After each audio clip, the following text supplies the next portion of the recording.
हिमाचल प्रदेश की राजधानी शिमला से इस वक्त की बड़ी और अहम जानकारी आपको बताने जा रहे हैं। तो हिमाचल विधानसभा मॉनसून सत्र का आज छठा दिन है। बता दें आपको कि विधानसभा की कार्यवाही कुछ ही देर में शुरू होने वाली, यानी कि 2 बजे का समय। ऐसे में 2 बजे विधानसभा की कार्यवाही शुरू होने वाली है और कुछ ही देर में अब से सदन की कार्यवाही शुरू होगी। कई मुद्दों को लेकर विपक्ष की तरफ से सरकार पर आज भी सवाल उठाए जा सकते हैं। तो कई मुद्दों को लेकर विपक्ष आज सदन में हंगामा कर सकता है और ऐसे में अब से कुछ ही देर में सदन की कार्यवाही शुरू होने वाली है। हिमाचल विधानसभा मॉनसून सत्र का आज छठा दिन है और अब से कुछ ही देर में सदन की कार्यवाही शुरू होने वाली है। तमाम विधायक जो है वो सदन में पहुंच चुके हैं और विपक्ष की तरफ से कोरोना समेत बारिश के कारण हुए नुकसान को लेकर और भी अन्य मुद्दों को लेकर सदन में हंगामा हो सकता है।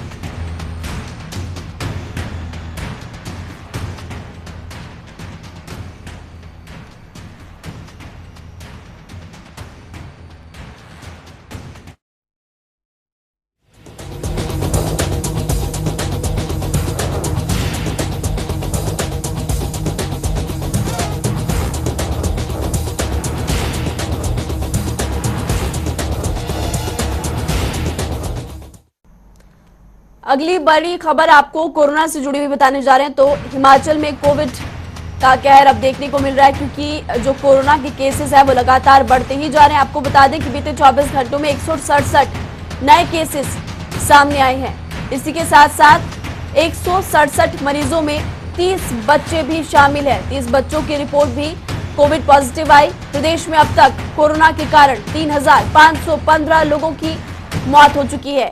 तो हिमाचल में कोरोना के केसेस लगातार बढ़ते ही जा रहे हैं और इसी के साथ साथ आपको ये भी बता दें कि बीते 24 घंटों में 167 नए केसेस सामने आए और 167 केसेस में 30 बच्चे भी शामिल हैं।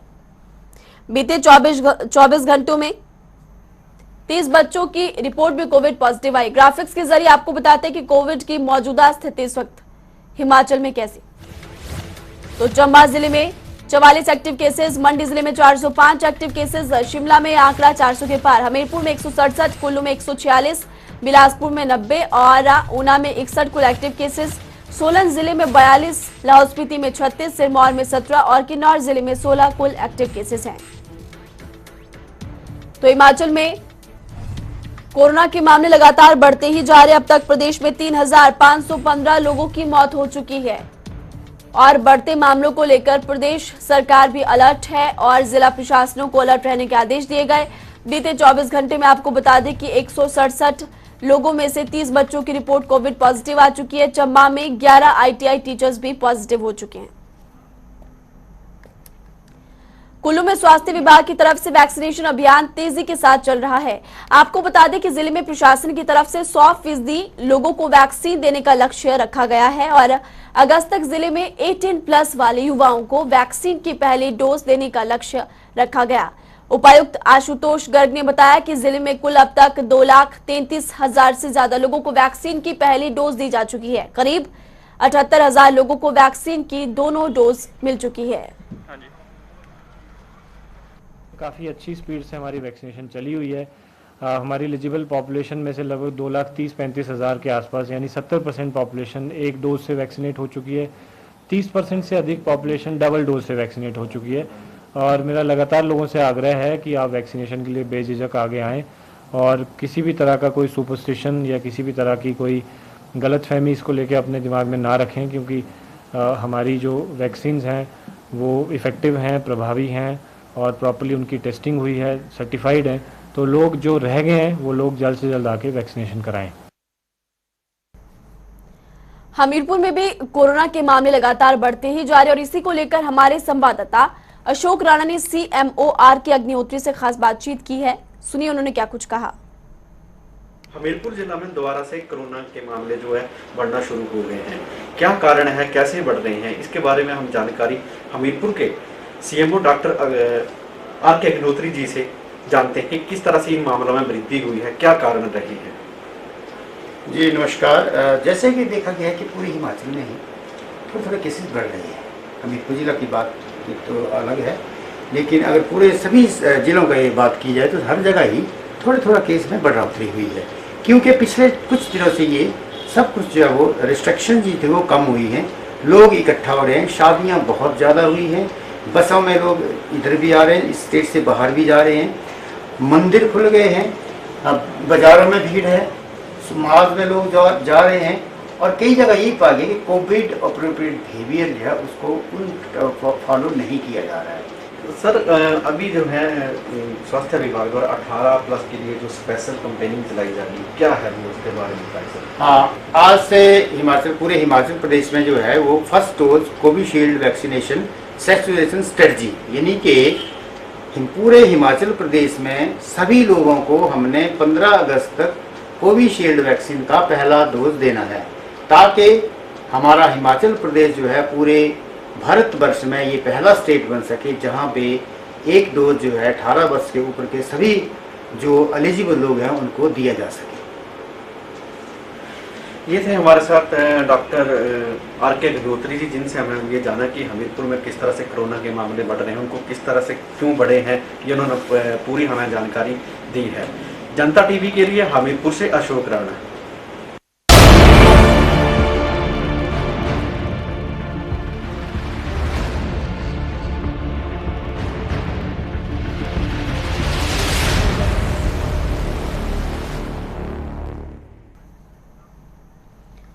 तो हिमाचल में मौसम विभाग की तरफ से अलर्ट जारी किया गया है कि 11 अगस्त को भारी बारिश होने की संभावना है। इसी बीच किन्नौर जिले में भी रुक रुक कर बारिश हो रही है। आपको बता दें कि मौसम विभाग की तरफ से अलर्ट जारी किया गया था और ये अलर्ट सटीक साबित हो रहा है। आपको बता दें कि 13 अगस्त को भी भारी बारिश के आसार जताए गए हैं, लेकिन इससे पहले आज यानी कि सोमवार और रविवार देर रात से ही कुछ इलाकों में रुक रुक कर बारिश हो रही है।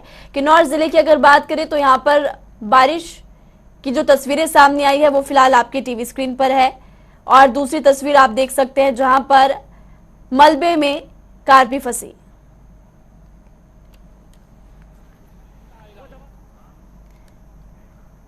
हिमाचल में बारिश से अब तक कई लोगों की जान जा चुकी है। जान को तो नुकसान हुआ ही, साथ ही माल को भी नुकसान हुआ है। इस रिपोर्ट के जरिए विस्तार से आपको बताते हैं।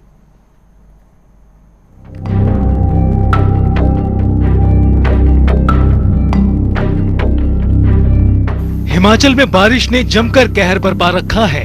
रविवार की ही बात करें तो हमीरपुर और शिमला में एक एक मौत दर्ज की गई। एक एक मौत के साथ प्रदेश में मानसून सीजन के दौरान मरने वालों की संख्या 232 तक पहुंच गई है। और तो और राज्य में अभी भी कई इलाकों में 11 लोग लापता चल रहे हैं। मानसून प्रदेश में 748 करोड़ की चपत लगा चुका है। मानसून सीजन में शिमला में सबसे ज्यादा मौतें दर्ज की गईं। शिमला में 38, बिलासपुर में 13, चंबा में 23 की मौत हुई। हमीरपुर में 6, कांगड़ा में 26, किन्नौर में 15 लोगों की जान गई। कुल्लू में 17, लाहौल स्पीति में 19 और मंडी में 19 लोगों की मौत हुई। तो सिरमौर में 24, सोलन में 17, ऊना में 15 लोगों की जान गई। इस सीजन में सड़क दुर्घटनाओं में सबसे ज्यादा 119 मौतें हुई। लैंडस्लाइड से 22, फ्लड में 10 और डूबने से 23 लोगों की जान चली गई। सबसे ज्यादा लोक निर्माण विभाग को नुकसान हुआ। लोक निर्माण विभाग को लगी करीब 484 करोड़ की चपत। जल शक्ति विभाग को 190 करोड़ का नुकसान हुआ। हिमाचल प्रदेश में अभी भी 9 सड़कें यातायात के लिए बंद चल रही हैं। इसमें 5 सड़कें जिला शिमला में, 2 कुल्लू, मंडी और ऊना में एक सड़क बंद चल रही है। और तो और लाहौल में 7 पेयजल परियोजनाएं प्रभावित चल रही हैं। किन्नौर में एक DTR भी बंद चल रहा है। तो हिमाचल में इस बार मौसम ने जमकर कहर बरपाया और आगामी दिनों के लिए भी मौसम खराब रहने के आसार हैं। इसलिए जितना हो सके सावधानी बरतें। ब्यूरो रिपोर्ट, जनता टीवी।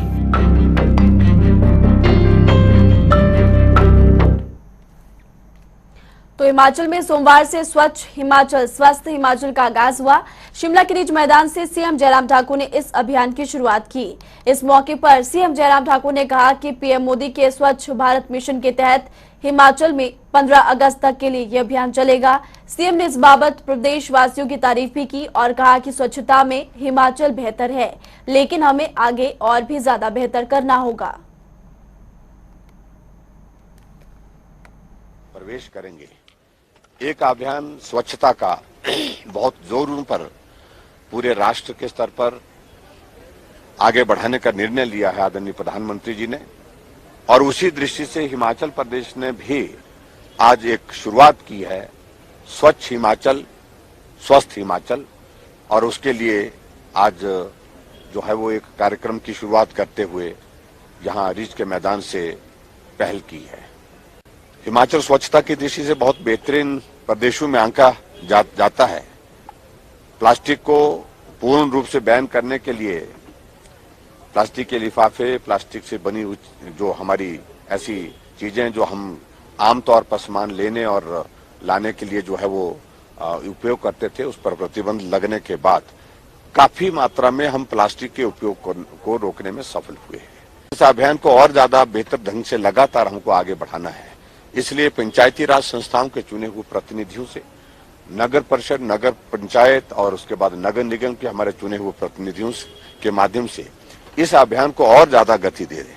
और इसमें इस अभियान में और भी जो एनजीओज हैं और बहुत सारी संगठन है, सेल्फ हेल्प ग्रुप है, महिला मंडल है, युवक मंडल है, वो भी पार्टिसिपेट करके इस अभियान को सहयोग दें।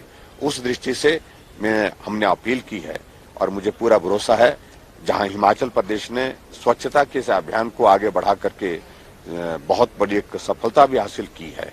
आज हिमाचल प्रदेश में बहुत हद तक हम सफल हुए हैं।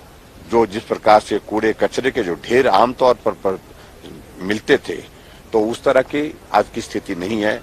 हिमाचल पर्यावरण की दृष्टि से बहुत बेहतर है। रविवार को अपने मंडी दौरे के दौरान सीएम जयराम ठाकुर ने कहा कि प्रदेश भर में एसएमसी के तहत तैनात 2555 शिक्षकों की सेवाओं को जारी रखा जाएगा और उनके स्थान पर किसी भी बाकी शिक्षक को तैनाती नहीं दी जाएगी। सीएम ने ये बात बलाघाटी के डडौर में हिमाचल प्रदेश शिक्षक महासंघ के प्रांत अधिवेशन को संबोधित करते हुए कही। उन्होंने कहा कि एसएमसी शिक्षकों की सेवाओं को नजरअंदाज नहीं किया जा सकता और सरकार इनके बारे में पूरी तरह से गंभीर है। हिमाचल प्रदेश बनाम कुलदीप कुमार के निर्णय के अनुसार एसएमसी पॉलिसी के अंतर्गत की गई नियुक्तियां अभी तक जारी रह सकती हैं। हमने यही कहा है उसमें, और अब तक इन पदों को भर्ती एवं पदोन्नति नियमों के अंतर्गत शिक्षक अध्यापकों को नियुक्त अध्यापकों से नहीं भरा जाता। हमने इसमें मोटे तौर पर एक चीज को लेकर, मैं बहुत तफसील में इसमें डिटेल में जाने की आवश्यकता नहीं महसूस करता, हमने बहुत सारा विस्तार में इसमें बात की। हम क्या एक चीज को तो हम तय करेंगे कि कम से कम जिन लोगों को, जिन बच्चों को नौकरी, जो अभी तक एसएमसी पे लगे हैं, कि उनका रिप्लेसमेंट ना हो, इस बात को हम सुनिश्चित करेंगे कि उनकी जगह कोई सरकारी दूसरा कर्मचारी ना है। शिमला में राज्यपाल राजेंद्र विश्वनाथ आर्लेकर ने 79वें भारत छोड़ो आंदोलन दिवस के अवसर पर 6 दिवसीय प्रदर्शनी का उद्घाटन किया और ऐतिहासिक गेयटी थिएटर में गांधी इन शिमला पुस्तक का विमोचन भी किया। गौर रहे कि हिमाचल राज्य संग्रहालय की तरफ से स्वतंत्रता संग्राम के दौरान शहर और लोगों के साथ महात्मा गांधी के संबंधों को प्रदर्शित करने के लिए एक प्रदर्शनी का आयोजन किया गया है। पूरा देश जानता है, पूरी दुनिया जानती है, और उन्हीं के कारण, उन्हीं के प्रयासों के कारण हम आज आज़ादी का अनुभव कर रहे हैं। तो ऐसे महान व्यक्ति के जीवन पर, और वो खास करके जब यहाँ शिमला में आए हैं, तो ऐसे सभी इवेंट्स को पुस्तक के रूप में जो प्रतिबद्धित किया है, शब्दबद्धित किया है, उसका एक पुस्तक का विमोचन और ये प्रदर्शनी उसी के आधार पर जो बनी हुई है, इसका उद्घाटन करते समय, उसका विमोचन करते समय मुझे बहुत खुशी है। अब बात कांग्रेस पार्टी में अंतरकलह की करेंगे। दरअसल कांग्रेस प्रदेश अध्यक्ष कुलदीप सिंह राठौर के सामने रविवार को सरकाघाट में कार्यकर्ताओं ने जमकर बवाल किया। धक्का मुक्की के बीच जमकर नारेबाजी भी की गई। आपको बता दें कि कार्यक्रम एक निजी होटल में था। कांग्रेस नेता यदुपति ठाकुर, पवन कुमार और रंगीला राम राव के समर्थक अपने अपने नेता के समर्थन में नारेबाजी करते हुए मंच तक पहुंच गए। तभी राठौर को खुद मोर्चा संभालना पड़ा और माइक पकड़कर कार्यकर्ताओं को शांत करवाना पड़ा। तस्वीरों में आप देख सकते हैं कि किस तरह से कार्यकर्ता आपस में ही भिड़ गए। गौर रही कि अध्यक्ष पद संभालने के बाद पहली बार सरकाघाट राठौर पहुंचे थे। कार्यकर्ता उनका स्वागत करने के लिए पहुंचे थे। इस दौरान वरिष्ठ नेता रंगीला राम राव सहित बाकी ब्लॉक पदाधिकारियों ने अपनी उपस्थिति दर्ज करवाई। हिमाचल के ऊना जिले में सोमवार से श्रावण अष्टमी नवरात्रों की शुरुआत हुई। जिले में कई स्थानों पर सोमवार सुबह से ही भारी भरकम भीड़ देखने को मिली। अगर हम बात करें मंदिरों की, तो माता के दरबार को भव्य तरीके से सजाया गया। ऊना के एसपी अजित सेन ने नवरात्रों की तैयारियों का खुद जायजा लिया। इसके अलावा एसपी ने पुलिस प्रशासन को कड़ी सुरक्षा और कोविड प्रोटोकॉल को पूरे तरीके से पालन करने के भी आदेश दिए। इसी के साथ साथ अब ज्वालामुखी की भी बात करेंगे। शक्तिपीठ ज्वालामुखी मंदिर में श्रावण अष्टमी नवरात्रों का भव्य आगाज। पिछले साल कोरोना संकट की वजह से मंदिरों में भक्तों को एंट्री नहीं मिली थी, लेकिन इस साल श्रावण अष्टमी नवरात्रों के मौके पर मंदिरों में खास इंतजाम किए गए हैं। आपको बता दें कि प्रशासन की तरफ से कोरोना महामारी को लेकर भक्तों के लिए खास इंतजाम किए गए। साथ ही मंदिर में दर्शनों के लिए भी भक्तों की भीड़ न हो, इसके लिए प्रशासन की तरफ से पर्ची सिस्टम लागू किया गया।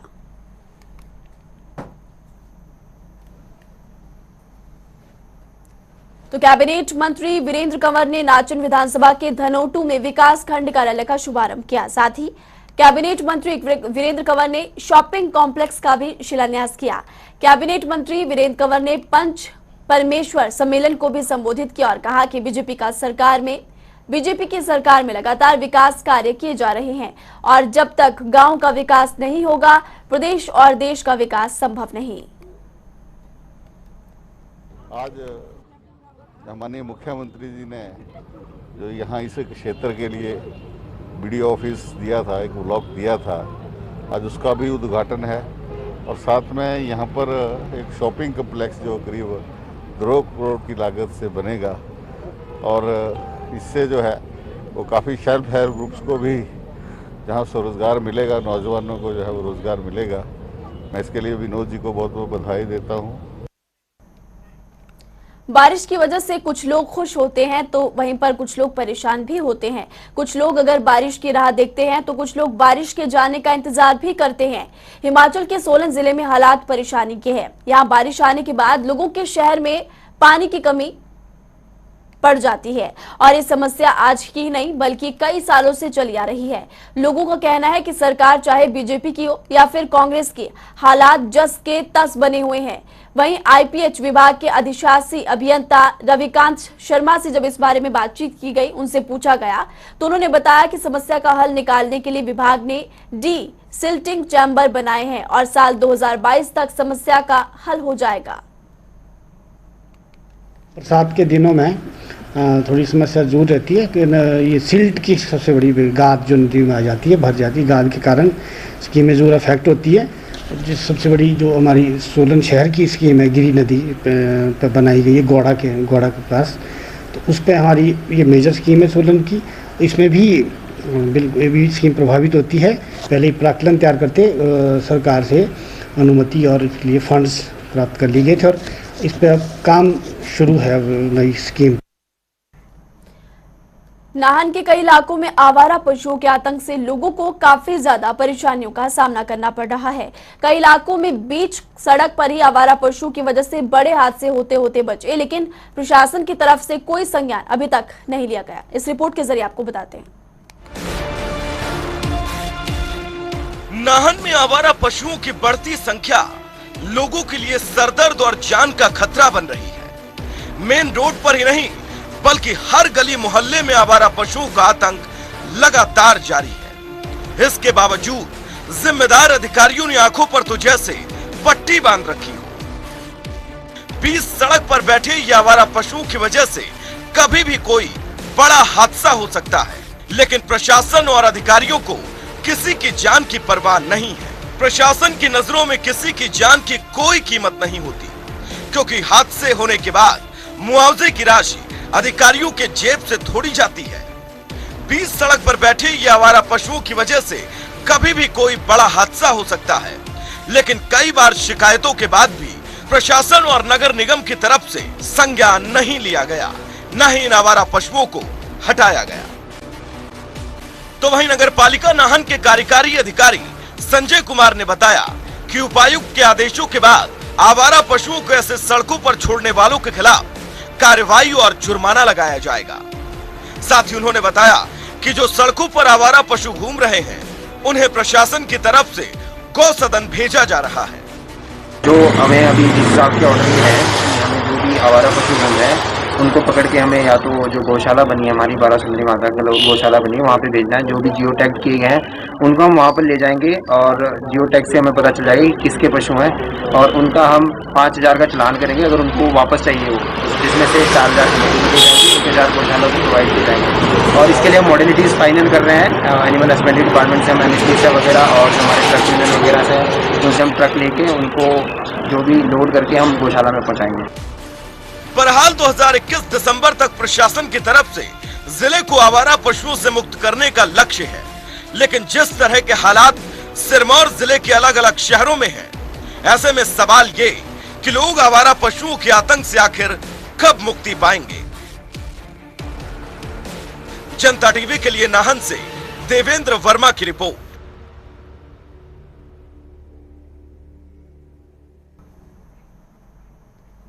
चलिए इस बुलेटिन में अभी के लिए फिलहाल इतना ही वक्त हो चला है एक छोटे से ब्रेक का। आप देखते रहिए जनता टीवी।